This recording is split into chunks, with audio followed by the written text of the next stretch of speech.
Today, I'm breaking down one of the most explosive congressional hearings you'll ever see. A Democrat tried to corner Ben Shapiro over Project 2025, but the exchange completely backfired.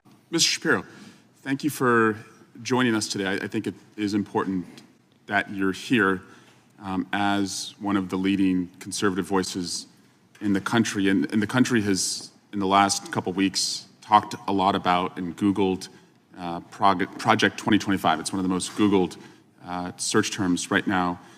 And you're not going to get any censorship from me. So I just wanted to know, from your perspective, I think it would help us understand, on just like a scale of 0 to 100%, how much do you support Project 2025? I think, like President Trump, I haven't looked all that deeply at Project 2025, but it seems that Democrats on this committee, sort of like Peter Pan and Tinkerbell, if they say Project 2025 enough, their presidential candidate becomes alive again. And so, well, let's just talk about pieces of it, and I guess you can tell me if you support it. You probably want less bureaucracy, right? I do. I want less bureaucracy. You want more efficiency? I do. I want more efficiency. You want taxpayer money spent wisely? I do. Congrats on becoming a Republican. Yeah. Yeah. My parents would be proud. Mass deportations, it calls for that. Do you support that part? I support the deportation of any illegal immigrant who's in the United States who is not of benefit to the generalized American public. So if they're picking agriculture that puts food on the tables of everyday Americans, they've never committed a crime inside the United States, they didn't come across with documents, should they be deported? If they have not paid taxes and if their draw on the taxpayer benefits are larger than the contribution they're making to the economy, or if they're involved in criminal activity, they should be deported. How do we measure that? The same way that the IRS measures my income every year. It seems like if the IRS can track down every aspect of every receipt that I've ever submitted, and so they can do so for hundreds of millions of other Americans, they can do that for illegal immigrants as well, except for the fact that no one knows how many are in the country thanks to this administration. So you would be cool with creating a system where they could pay those taxes if they wanted to and then stay and work and put food on our table? It depends on how long it would take for them to pay the taxes, and they would also have to go presumably to the back of the line, although I'm not sure why I'm testifying about immigration policy at this point. How about banning the abortion pill? That's part of Project 2025. Do you support that part? I think that that's a state-by-state issue on a personal level. I'm just asking you. Sure, I'm a fully pro-life person, which means that I'm not in favor of the distribution of the abortion pill. Banning same-sex marriage, what about that part? I am in favor of traditional marriage between a man and a woman, and I am perfectly fine with anyone having any sort of voluntary sexual arrangement they seek. That's a different thing from whether the government should attach benefits to that personal relationship. But you think it's a sin to have same-sex marriage? I mean, I'm confused. Are you asking me as a religious Jew what I think about biblically? I'm just asking, is it a sin to be gay? Is it a sin to be gay? I mean, how long do we have here? 2 minutes? I mean, if the basic idea is that sexual orientation is up for government regulation, I'm not in favor of the government regulating the private consenting sexual activity of adults. That is a different thing, once again, from whether the government ought to engage in actual benefits for particular sexual arrangements that adults make. But again, just you to me, is it a sin or not? From a religious Jewish perspective, orientation is not a sin, but activity is. That's also the same perspective of most major religions, so far as I'm aware. Okay. And how about cutting Social Security? Do you support that part of 2025?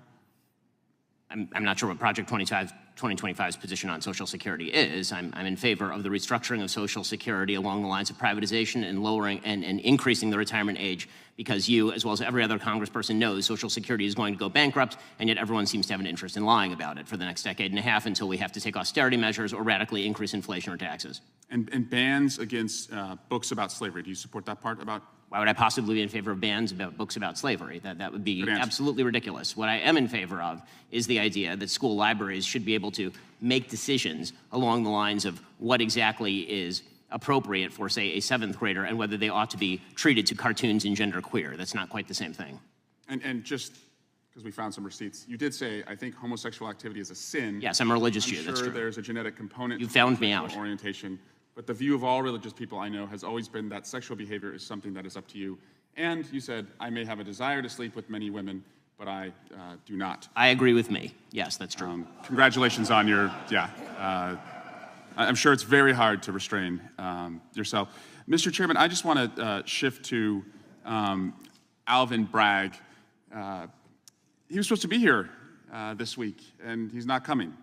And Hunter Biden was supposed to testify. Now he's not testifying. We were supposed to have votes on articles of impeachment, and we didn't. And again, we're just wondering, you guys write great press releases, but the payoff seems to never come. And so I guess we will keep waiting, and we'll do hearings like this. And finally, Chairman, you cannot yell fire in a crowded theater, and that's a restriction on speech, as you have recognized before.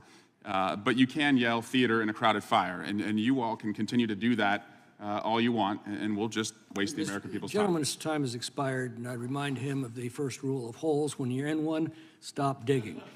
Let's dive in. The Democrat pressed Shapiro on immigration, asking if he'd support mass deportations. Shapiro answered carefully, illegal immigrants who burden taxpayers or commit crimes should be deported, but those contributing to society could be considered differently. He even pointed out how the IRS tracks every American's income, so the same could be done for undocumented workers. What was meant to be a gotcha moment turned into a reasoned policy stance. The questioning then shifted to hot-button issues. On abortion, Shapiro made it clear he's pro-life and opposes the abortion pill, but emphasized it should be left to the states. On same-sex marriage, he explained his personal religious belief in traditional marriage between a man and a woman, while clarifying that government shouldn't regulate private, consensual adult relationships. The exchange was tense, but Shapiro held his ground, separating his faith from public policy. When Social Security came up, he argued it's heading for bankruptcy and needs restructuring, suggesting privatization and raising the retirement age. On book bans, he dismissed claims that conservatives want to erase history, instead highlighting concerns about explicit material in school libraries, drawing a firm line between age-appropriate education and ideological indoctrination. The hearing then pivoted to corporate influence and free speech. Unilever admitted to spending $23 billion on marketing, while Shapiro and the Daily Wire raised alarms about ad bias targeting conservative outlets. He exposed the hypocrisy. Democrats, who once demanded censorship of hate speech, now accuse conservatives of stifling free expression. The clash laid bare a bigger battle over who controls speech, culture, and commerce in America. By the end of this fiery hearing, it was clear the Democrats' attempt to trap Shapiro backfired. He handled every question with sharp, precise responses, flipping the conversation back on his opponents. Whether it was immigration, abortion, Social Security, or free speech, Shapiro turned pressure into opportunity. If this breakdown opened your eyes, hit that subscribe button on Capitol Insights. Drop your take in the comments and share this video with others who need to see what really happened in that room.